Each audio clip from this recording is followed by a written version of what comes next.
ساتھ ہی ساتھ ابھی جو کیونکہ اس وقت پولیٹیکل حالات خراب ہیں، لانگ مارچ ہے 27-26 کو اناؤنس کیا ہوا ہے، یہ بھی دیکھتے ہیں ہم شور کے چیف آف اسٹاف بننے سے بھی کافی فرق پڑ جائے گا، لیکن صرف پالیٹیشین کو سوچنا چاہیے کہ اس وقت فوج کو نئے امتحان میں نہیں ڈالیں، بلکہ خود ایک نیشنل کال حکومت دے اور عوام اور بیٹھ کے دونوں پالیٹیشین اپوزیشن گورنمنٹ بیٹھیں، کوئی مسائل کا حل کریں، پاکستان کے لیے سوچیں،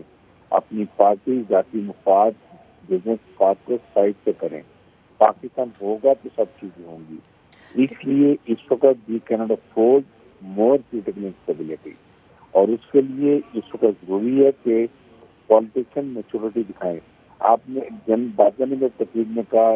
فوج نے فیصلہ کیا اے پولیٹیکل ہیں، اب ہم انٹرفیئر نہیں کریں گے، تو آپ ایسے حالات مت پیدا کریں، don't give challenge to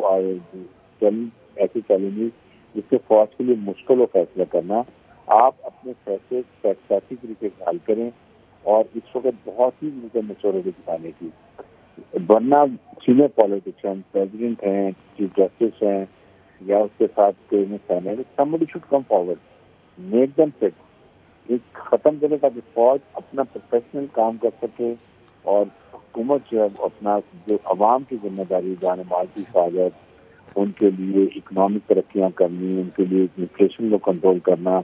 political situation کو نارملائز کرنا، وہ کر سکے اور ملک ایک ترقی کی طرف چل پڑے۔ بالکل ملک ترقی کی طرف چل پڑے، کیونکہ جس طریقے سے ہم عارف صاحب دیکھ رہے ہیں کہ ایک آرمی چیف کی تعیناتی کو متنازع بنانا اسی کے مترادف ہے کہ آپ ملک کو متنازع بنا رہے ہیں، ملک کی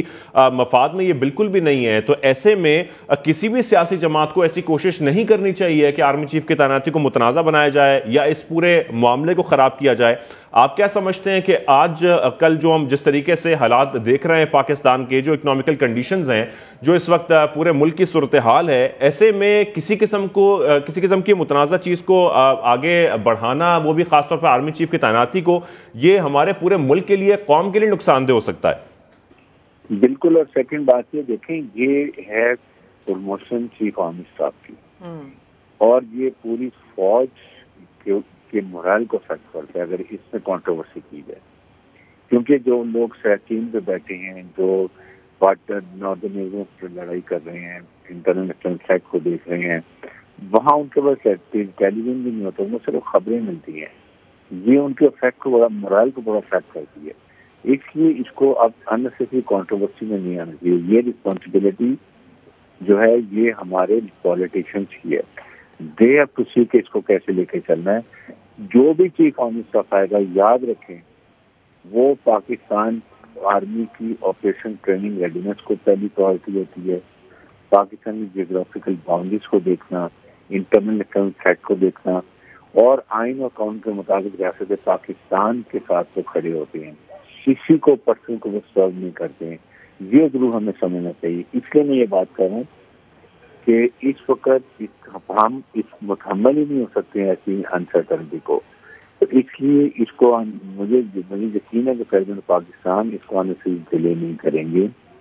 اپروو کریں گے تاکہ اس کا نوٹیفکیشن ہو،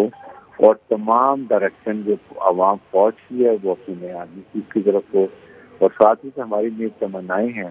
خاص طور پر بھانجا کے لیے کہ جو اللہ تعالیٰ ان کو اپنی ریٹائرڈ لائف میں بہت ترقی دے، وہ قوم کے لیے اور کنٹریبیوٹ کر سکیں، اور ساتھ ہی ساتھ وی پرے کہ یہ دونوں چیف آرمی اسٹاف اور چیئرمین جوائنٹ چیف اپنی ڈگنیٹی اور آنر کو دیکھتے ہوئے ملک کے لیے اور آرمی کے لیے بہت اچھے دونوں جو ہیں وہ لیڈر ثابت۔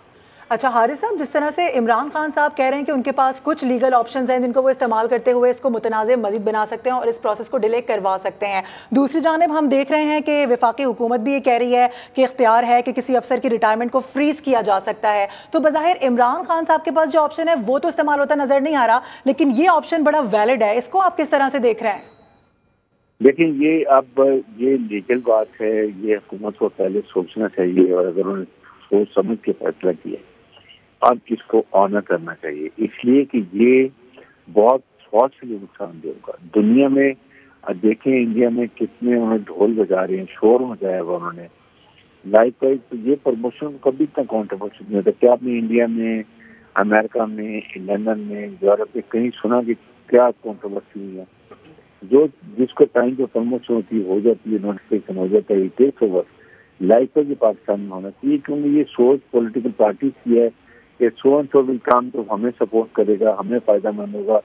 ہمارے سیاستدان پرانی روایات کو، پرانی باتوں سے سبق نہیں سیکھتے ہیں. کوئی چیف آف اسٹاف کبھی کسی کو سرو نہیں کرتا. آپ کے سامنے جن ضیاء کی مثال ہے، جن مشرف کی مثال ہے، جن باجوہ کی مثال ہے. اس لیے یہ نہیں سوچنا چاہیے جو بھی آئے گا وہ ملک کے لیے، آرمی کے لیے سوچے گا، ریاست پاکستان سے لائل ہوگا. یہی فوج کی ہماری تربیت ہی ہے. اور بہت کمپیٹنٹ افسر دونوں. اکثر اچھی بات یہ ہے کہ نمبر 1 نمبر 2 بنے ہیں. جو روایت ہوتی ہے کہ اگر جونیئر بنائے تو سینئر ریٹائرمنٹ دے دیتے ہیں، میرا نہیں خیال کہ وہ بھی افیکٹ ہونا چاہیے. تو کافی چیزیں فوج میں سموتھ رہیں گی. اور آئندہ کے لیے اب ہمیں پازیٹیو سوچنے کے لیے آگے دیکھنا ہے کہ آگے ہم نے کیا کرنا ہے. ٹھیک ہے، آگے کیا کرنا ہے آپ ہمارے ساتھ رہیے. اس وقت ہمیں جوائن کیا ہے احسن اقبال صاحب نے. احسن اقبال صاحب بہت شکریہ آپ نے ہمیں جوائن کیا. احسن اقبال صاحب، اس پورے معاملے پر ہم یہی ڈسکشن کرنا چاہ رہے ہیں اور یہی سمجھنا چاہ رہے ہیں کہ اس وقت یہ پورا معاملہ اس وقت ملکی مفاد میں یہی ہے کہ سب کچھ سموتھلی ہو، لیکن ایسے میں اگر کوئی سیاسی جماعت کوئی کنٹروورسی پیدا کرنے کی کوشش کرتی ہے تو اس میں نقصان کس کا ہوگا؟